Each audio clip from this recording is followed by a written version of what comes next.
தொடங்கி வச்சுட்டாங்க. அவங்க கடமை அவங்க முடிச்சிட்டாங்கன்னா நம்ம கடமை என்ன தெரியுங்களா? முதல்ல நான் ஒன்னே ஒன்று சொல்லிக்க விரும்புறேன். அனைத்து மகளிருக்கும் நான் ஒன்னே ஒன்று சொல்றேன். தன்னுடைய பிள்ளைங்களுக்கு நல்ல Dress, ஒழுக்கமான Dress போட்டு வளர்க்குங்க. முதல்ல அது பெரிய வயசானாலும் சரி, 18க்கு மேல இருந்தாலும் அந்த பொண்ணுக்கு தன்னுடைய அடக்கம் என்னன்றது தெரியணும். முதல் பாயிண்ட் அதுதான் சார். புரியுதுங்களா? அப்பெல்லாம் பாத்தீங்கன்னா துப்பட்டா போட்டுட்டு தான் மறைச்சிட்டு தான் போவாங்க. தனக்குள்ள அந்த ஒரு அடக்கம் அந்த பெண்ணுக்கு வந்தாவே அவ சேஃப்டி சார். அப்ப அறக்குறையா ஆட போடுறதுனால தானே சார் பிரச்சனை மேல பிரச்சனை வருது. அப்ப கண்ணு எங்க போகுது ஒரு மக்களுக்கும்? பாத்தீங்களா? அந்த ஆடக்குள்ள ஒளிஞ்சிட்டு இருக்கிற ரகசியம் என்னன்றது தனக்குள்ள அந்த பெண்ணு ஒரு தாய் வளர்க்கணும். அதுதான் முதல் ரீசனே. இன்னைக்கு சிஎம் அண்ணா வந்துட்டாங்க, சொல்லிட்டாங்க, அவர் பாதுகாக்கிறாருன்னா எத்தனை பாரத்தை அவர்கிட்ட நம்ம சுமப்போம். அவர் கடமை அவர் செஞ்சுட்டு ஆமா உடனே அவர் இப்பதான் வந்தாரு. இவ்வளவுதான் வந்த உடனே அந்த கண்டிஷன் இந்த கண்டிஷன் அவருக்கு ஒரு டைம் வேணாவா? இவ்வளவு பேர் மக்கள் உள்ளத்துல வாழ்ந்தவர், மக்களுக்காக வந்திருக்கிறவரு, அவர் கடமையா கண்டிப்பா பெரிய விஷயமா செஞ்சுதான் இருக்கிறாரு. இன்னார் வரைக்கும் அவரால் உட்கார முடியல, தூங்க முடியல. நாட்டு மக்களை காப்பாற்றணும் ஒரே எய்ம்ல தான் எங்க அண்ணன் உட்காந்துட்டு இருக்காரு இல்லீங்களா? அவருக்கு தயவு செய்து மக்கள் எல்லாரும் புரிஞ்சுட்டாங்க. சில மக்களுக்காக இந்த கோரிக்கை நான் வைக்கிறேன். புரிஞ்சுக்கோங்க, நீங்களும் தயவு செய்து புரிஞ்சுக்கோங்க அண்ணாவை.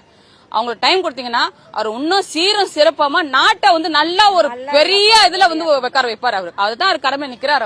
அவர் பணத்துக்காகவோ சொத்துக்காகவோ சுகத்துக்காகவோ அந்த இடத்துல உட்காரல அந்த மனுஷன். புரியுதுங்களா? நம்மளுக்காக நம்ம குடும்பத்துக்காக ஓடோடி வந்திருக்கிறாரு. அவரை நீங்க கிண்டல் கேலி என்ன வேணாலும் செய்யுங்க, அதை பத்தி எங்களுக்கு அவ்வளவு கிடையாது. எல்லாமே உங்களுக்கு தான் அந்த அடியெல்லாம்.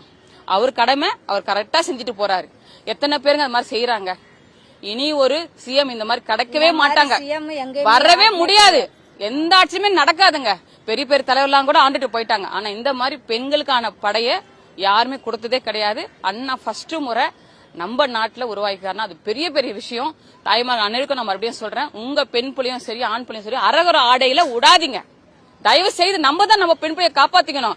ஐயோ இன்னைக்கு போலீஸ்கார் இருக்கிறாரு, படம் வந்துடுச்சு, சிங்க படம் வந்துடுச்சு, நம்ம ஜாலியா இருக்கலாம்ல அப்படின்னு நினைக்காதீங்க. உங்க பெண் குழந்தைங்களுக்கு 6 வயசு ஆயிடுச்சுனாவே அந்த பெண் குழந்தைக்கு என்ன ட்ரெஸ் போடணும், எப்படி பேட் டச், எப்படி நடக்க கூடாது, அண்ணாவோ இல்ல அப்பாவோ இல்ல அதர் பர்சன் வந்தா கூட அவங்க எப்படி உங்ககிட்ட பிஹேவ் பண்றாலோ அவங்கள தைரியப்படுத்துங்க. இது மாதிரி செஞ்சா தப்புமா, இது அம்மாட்ட சொல்லு. தைரியத்தை வளர்க்கும் போதுதான் ஒரு பெண்ணுக்குள்ள ஒரு வீரம் வரும். அதுதான் சிங்கப்பெண்ணு. தைரியமே இல்லாம ஒண்ணுமே நீ சொல்லி கொடுக்காம நீ பான்னு வேலைக்கு போறதும் செல்ல நோன்றதும் டிவியை பார்க்கறதும் வேலைக்காரியை விட்டு சமையல் பண்றதும் தான் நாட்டை எப்படி நம்மளும் பாக்கணுங்க. ஒரு சிஎம் உட்காந்துட்டாரு, அவர் கடமை அவர் முடிச்சாரு. அடுத்த கடமை நம்ம அண்ணா கடமை. ஸ்கூலுக்கு போற அனுப்புறாங்க, உன் பொண்ணு வந்துச்சா நீ பாக்கணும், உன் பொண்ணு எங்க போய் நீ தான் பாக்கணும். புரியுதுங்களா? அதுக்கு சிஎம் பாப்பாரா?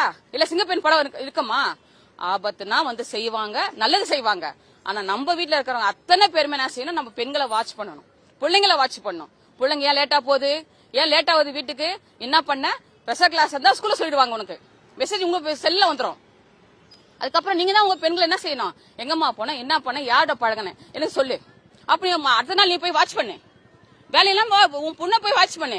அதை விட்டுட்டு நான் ஆபீஸ்ல போய் உட்காந்துட்டேன், எனக்கு சிஎம் சார் வந்துட்டாரு, நாங்க சிங்கப்படை போட்டு அவங்க பாத்துப்பாங்கன்னா எப்படிங்க? அது ஒரு சில தாங்க அவங்க பார்க்க முடியும்.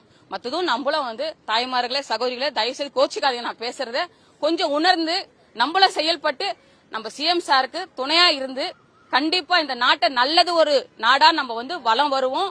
கண்டிப்பா சேலஞ்சர் நான் சொல்றேன், அண்ணன் இன்னமும் சிறப்பா செய்வாரு. அவருக்கு நம்ம ஒத்துக் கொடுக்கலாம்.